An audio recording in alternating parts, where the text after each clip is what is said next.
소속되어 있는 사람을 교인이라고 부르지 않습니까? 북서울 꿈의 교회에 소속되어 있으니 여기 앉아 계신 분들은 북서울 꿈의 교회의 교인들입니다. 그런데 사실 이 교인이라는 칭호 자체가 종종 우리로 멈칫할 때가 많이 있다는 것이죠. 교회에 다니는 사람에 대한 어떤 사회적인 어떤 그 기대 심리, 어떤 그런 이미지 때문에 교인으로서 매사에 더 조심하려고 하는 그런 경향들을 우리가 가지고 있습니다. 이것이 소속감입니다. 어디에 어떤 공동체에 소속되어 있느냐에 따라서 의식과 행동 양식도 영향을 받게 된다는 거죠. 우리는 아주 특별한 소속감을 가졌습니다. 단지 어떤 단체, 조직의 일원이라는 정도의 소속감이 아니라 아주 근본적이고 본질적인 소속감을 가지고 있다는 거죠. 그것은 바로 예수님과의 관계입니다. 하나님 나라와의 관계입니다. 성도는 단지 어떤 이 유형의 교회라는 조직에 소속되어 있는 사람이 아닙니다. 성도는 근본적으로 그리스도의 몸에 접붙임되어 있는 존재입니다. 접붙임이 되었다는 것은 하나가 되어 간다는 거죠. 가지를 나무에 접붙이기를 하면 한 나무가 되어가지 않습니까? 이것이 바로 성도와 예수 그리스도의 관계입니다. 성도는 그리스도 안에서 예수의 피로 하나님과 화목해 된 새로운 피조물입니다. 삼위 하나님의 이루 말할 수 없는 그 친밀함 가운데, 그 사귐 가운데 참여케 된 특별한 존재입니다. 이것이 바로 성도의 소속감입니다. 성도는 하나님께 속한 하나님 나라의 권속입니다. 그런데 아주 중요한 사실이 있습니다. 지금 여기 계신 분들, 혹은 이 땅 위에 세워져 있는 여러 교회에 모여 있는 무리들, 일명 성도들은 예수로 말미암아 하나님과 친밀하게 된 새로운 피조물임과 동시에 다른 세대로 하여금 예수 안에서 하나님과 연결되도록 하는 연결고리라는 사실입니다. 여러분, 우리는 단지 우리 자신을 위해서만 신앙생활 하는 것이 아니죠. 우리는 아직 오지 않은 세대를 위해서도 열심히 부단히 신앙생활 해야 합니다.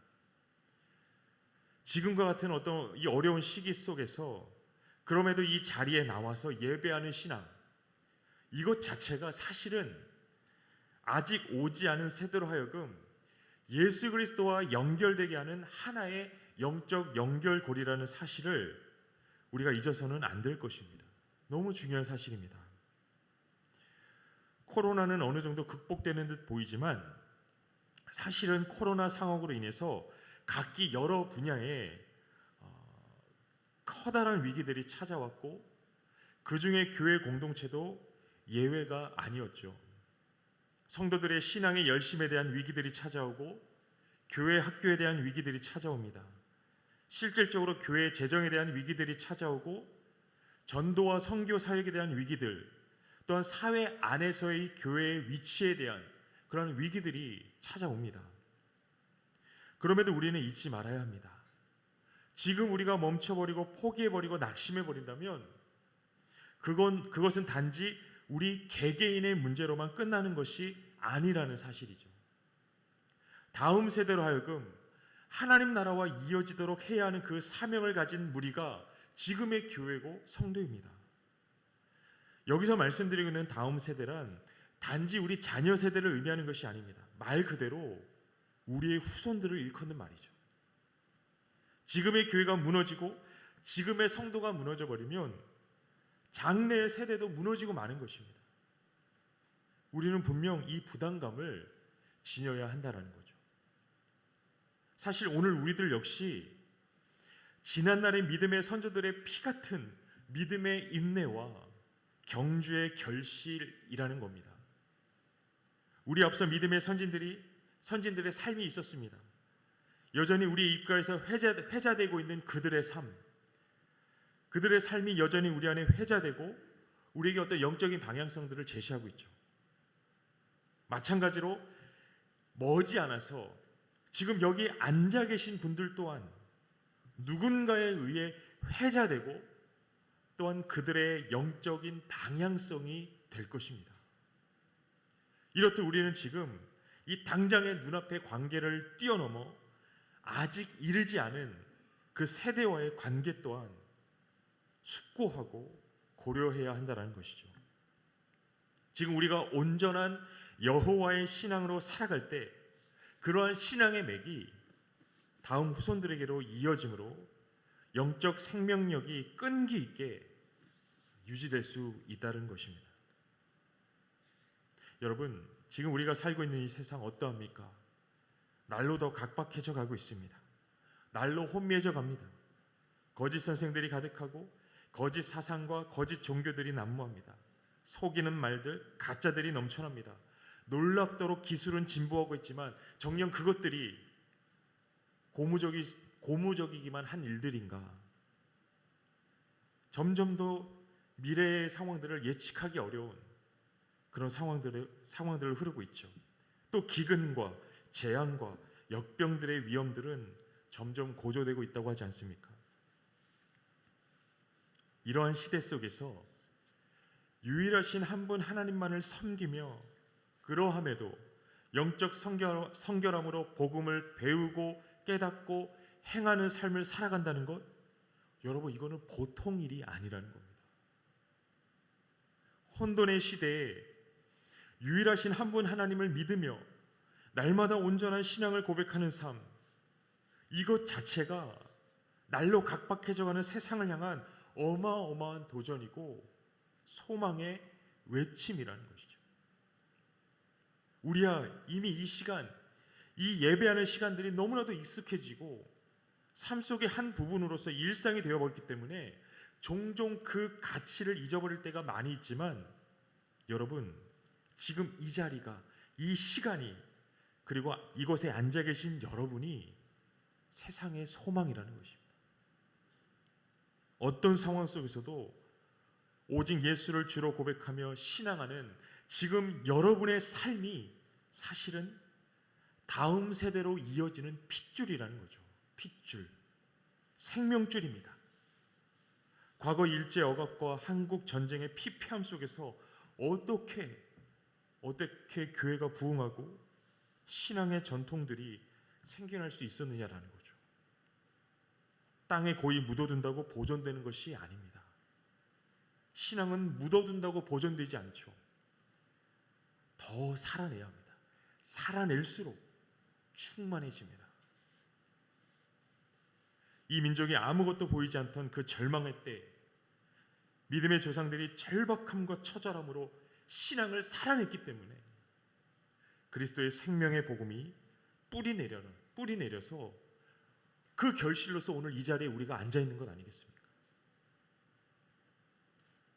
이처럼 시대가 아무리 각박해도 지금 여기 앉아 계신, 그리고 지금 같은 시간에 이 같은 시간에 하나님을 예배하고 있는 수많은 교회와 성도들로 인해서 믿음의 전통이 보존되어 우리의 후손들에게, 이제 머지않아 다시 올 그 세대들에게 이어집니다. 지금까지 살아오면서 나는 아무것도 한 것이 없어, 아무것도 남긴 것이 없어. 여러분, 이런 생각은 착각입니다.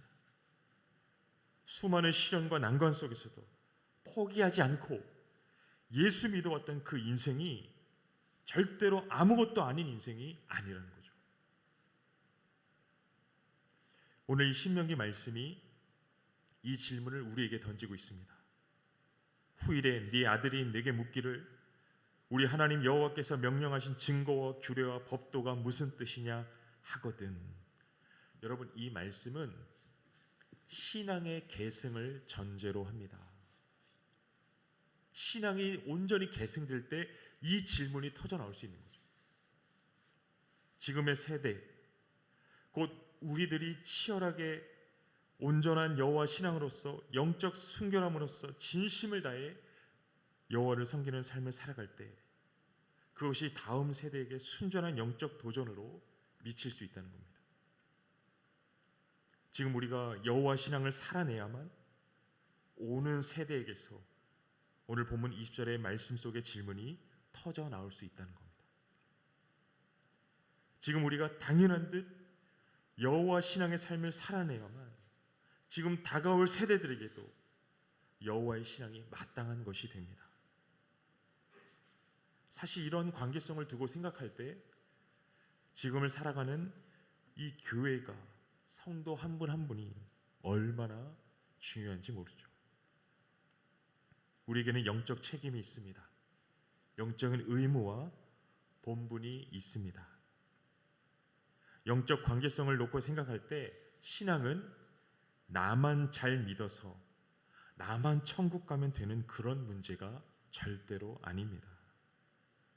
온전한 신앙의 의식에는 이러한 자기중심성이 끼어들 틈이 없죠. 우리는 그리스도 안에서 맺어진 그 커다란 그 관계성을 바탕으로 매사를 바라봐야 합니다. 이게 오늘 우리에게 맡겨진 사명입니다.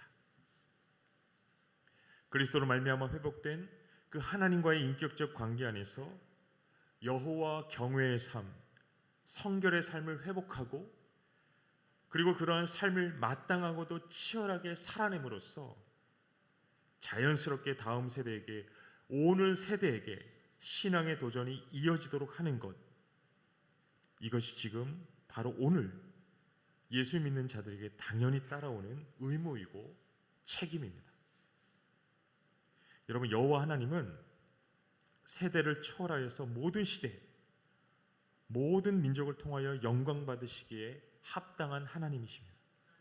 성경이 증언하는 바 여호와의 권능, 오늘 본문에서도 회자되고 있는 애굽을 향하여 큰 권능을 행하사 자기 백성을 보호하신 그 하나님, 그 하나님은 만유의 하나님입니다. 모든 시대의 하나님이시고 모든 세대의 하나님이십니다. 모든 세대를 거쳐 지속적으로 회자되고 기억되고 이로써 높임을 받으셔야 할 유일한 하나님이라는 거죠. 애굽을 향하여 큰 권능을 행하셔서 이스라엘을 구원하신 하나님, 그 하나님은 과거의 어느 시점에 갇혀 계신 하나님이고 역사의 어떤 그 과거라는 역사적 사건 안에 머물러 계신 하나님이 아니라 바로 지금 여전히 우리의 삶 가운데 역사하시고 주관하시며 일하시는 현재의 하나님이십니다. 여러분, 성경 속에서 반복적으로 애굽을 향하여 큰 권능을 행하시며 그 이스라엘을 구원하신 이 사건이 자주 종종 회자되고 있지 않습니까? 왜입니까? 여전히 하나님이 그런 하나님이기 때문입니다. 여전히 하나님이 그렇게 자기 백성을 돌보시고 여전히 자기 백성에게 구원을 행하시는 그 하나님이시기 때문이죠. 우리의 믿음의 근거가 바로 여기에 있습니다. 성경이 증언하는 바 하나님이 행하신 일들 안에 우리를 향한 하나님의 생각이 여전히 조금도 변개치 않으시는 우리를 향한 아버지의 뜻이 고스란히 반영되어 있다라는 거죠. 그 옛날 억압받는 자기 백성을 위하여 교만한 애굽을 향하여 권능을 행하신 하나님이 여전히 우리의 하나님입니다. 여전히 우리를 애워싸고 있는 그 영적 애굽을 향하여, 교만한 영적 바로를 향하여 당신의 권능을 행하셔서 하나님을 향하여 울부짖는 자들을 구원하시는 이 바로 오늘 지금 현재의 우리 하나님입니다. 구약의 구원 역사는 하나님께서 그리스도를 통하여 이루실 완전한 구원의 그림자요 모형이죠. 하나님이 이제 완전한 구원의 일을 행하십니다. 예수 그리스도를 통해서 말입니다. 이것을 보증하시고 약속하고 있는 것이 바로 복음이죠. 복음. 오늘 이 신명기 본문의 핵심은 이것입니다. 기억하라. 기억하라는 것이죠. 왜 기억해야 할까요? 왜 잊어버리지 말아야 할까요? 점점 도래하고 있는 하나님의 일들이 너무 복되기 때문입니다. 여러분, 이 성도가 말씀의 약속을 기억하고 붙드는 것은 너무나도 중요합니다. 예수 안에서 머지않아 임할 그 하나님 나라를 기억하는 것, 이로써 소망하는 것, 여러분 이게 성도의 힘이고 이게 성도의 능력이기 때문이죠. 그렇다면 여러분 좀 더 구체적으로 하나님의 약속을 기억하고 그것을 확신한다? 이게 의미하는 것이 무엇일까요? 주목할 것은 하나님께서 이스라엘 곧 자기 백성을 향하여서 율법을 주셨다는 겁니다. 율법.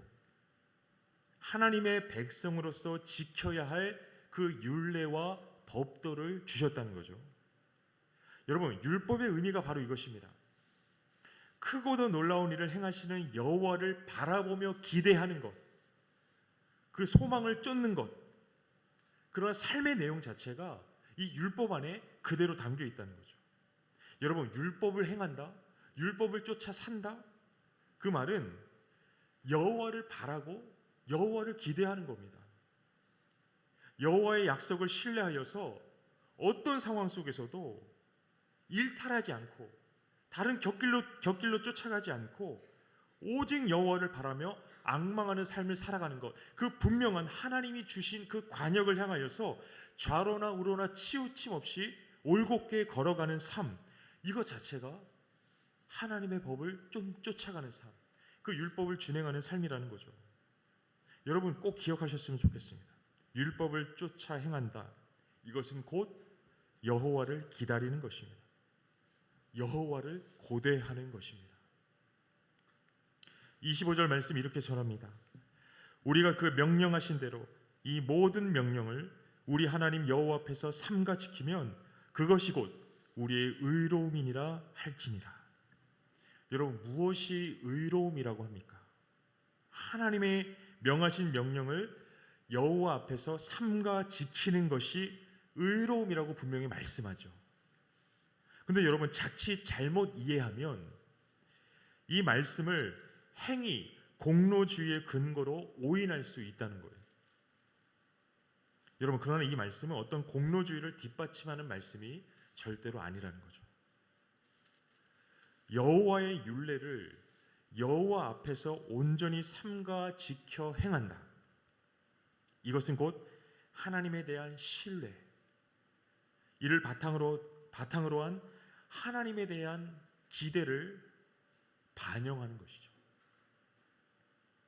우리가 정녕 장차 하나님이 이루실 그 일들을 안다면, 확신한다면 당연히 믿음의 인내로서 하나님이 이루실 일을 소망하며 기다리는 자들을 향하여 당부하신 그 말씀, 다시 말해서 곧 율례와 법도를 즐거이 듣고 즐거이 행하게 된다는 거죠.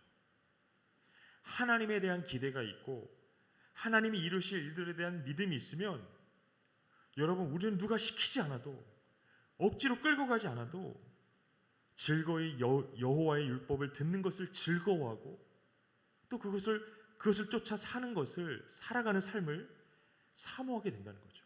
열망하게 된다는 것입니다. 오늘 이 본문의 말씀이 바로 이것을 당부하고 있습니다. 결과적으로 무엇이 의로움인가? 부르심에 합당하게 살아내는 것, 이것이 의로움입니다. 하나님이 우리를 친히 택하셔서 영적 새 이스라엘로 부르셨습니다. 여러분 이것이 오늘 성도와 그 무리인 교회의 영적인 정체성입니다. 이 정체성에서부터 실질적인 삶의 내용도 나오는 거죠. 이 정체성에서부터 율법의 근본 정신을 따라 하나님을 사랑하고 이웃을 사랑하는 거룩하고도 순전한 그 삶의 내용이 터져 나온다는 것입니다. 그리고 성경은 바로 그것이 하나님 앞에 의로움이라고 우리에게 분명하게 말씀하고 있죠. 그리고 그 의로운 자가 천국을 유업으로 얻을 것이라 성경은 선언하고 약속하고 있습니다. 여러분 이것이 복음이죠. 결국에는 관계에 대한 당부입니다. 우리에게 하나님은 누구신지, 그리고 하나님 앞에 우리는 어떤 존재인지를 알고 이로써 하나님의 약속으로 맺어진, 그리스도의 피로 맺어진 그 그 생명의 관계에 그 영적인 신분과 정체성에 합당하게 살아가는 것, 여러분 이게 의입니다. 바로 이 관계성의 바탕 위에서 말씀을 청종하여 그 율례와 법도에 순복하는 삶을 살아갈 때 우리 공동체가 곧 생명의 연결고리가 되어서 아직 이르지 않은 다음 세대들에게도 이 생명의 관계가 뻗어나가게 되는 거죠. 여러분 이게 당장 우리 앞에 놓여 있는 지금 우리가 살아내야 할 사명의 내용입니다. 사랑하는 성도 여러분, 들리십니까? 점점 더 혼미해지는 세상 속에서 남몰래 신음하며 절규하며 고통하는 그 소리가 여러분 들리십니까? 진리가 무엇인가에 대한 갈망과 그 영적 목마름 속에서 고통하는 소리가 들리십니까? 여러분 모르긴 몰라도 시대가 흐르면 흐를수록 더하겠죠. 점점 더할 겁니다. 영적인 목마름과 갈증이 더해만 갈 겁니다. 화려한 언변과 수사와 이론과 종교가 차고 넘치지만 정작 인간은 곤비합니다. 피곤합니다. 이러한 고통이 날로 더해만 갈 거라는 거죠. 그럼에도 이 시대의 교회가, 성도가 줄기차게 복음을 살고 이름도 빛도 없지만 한 사람의 예수의 피로 거듭난 하나님의 권속된 삶을 살아낸다면 여러분 그것이 곧 곤비한 자들을 향한 생명줄이 된다는 거죠. 도전이 됩니다. 그것 자체가 질문을 던지는 겁니다. 향방을 잃어버린 인생들을 향하여 질문을 던지는 겁니다. 도전입니다. 그리고 그 질문이 다시 교회를 향하여, 성도를 향하여 돌아오죠. 하나님 여호와의 명하신 증거와 말씀과 규례와 법도가 무슨 뜻이뇨? 여러분 이미 교회를 향한, 성도를 향한 세상의 질문들은 계속되고 있습니다. 끊이지 않습니다. 곤비한 인생들, 가난 영혼들의 이 교회를 향한, 신실한 성도를 향한 이 절박한 물음들 이미 끊이지 않고 있더라는 거죠. 그들의 절박한 질문에 대한 대답, 가난 영혼들을 향한 외침, 그 강력한 샬롬의 메시지, 성도의 삶이 바로 그 대답입니다. 거룩한 무리로서 오늘을 살아내고 있는 여러분의 삶이 후대를 향한 강력한 메시지라는 거죠. 여러분 성도의 언어는 다름 아닌 삶이라는 사실을 꼭 잊지 않으셨으면 좋겠습니다. 성도는 삶으로서 말해야 한다는 것이죠. 지금 바로 오늘 이 성경적 의식으로 바르게 알고 바르게 믿고 마침내 바르게 살아감으로 다가오는 이 세대에게 참 진리와 소망의 기쁨을 남겨줍시다.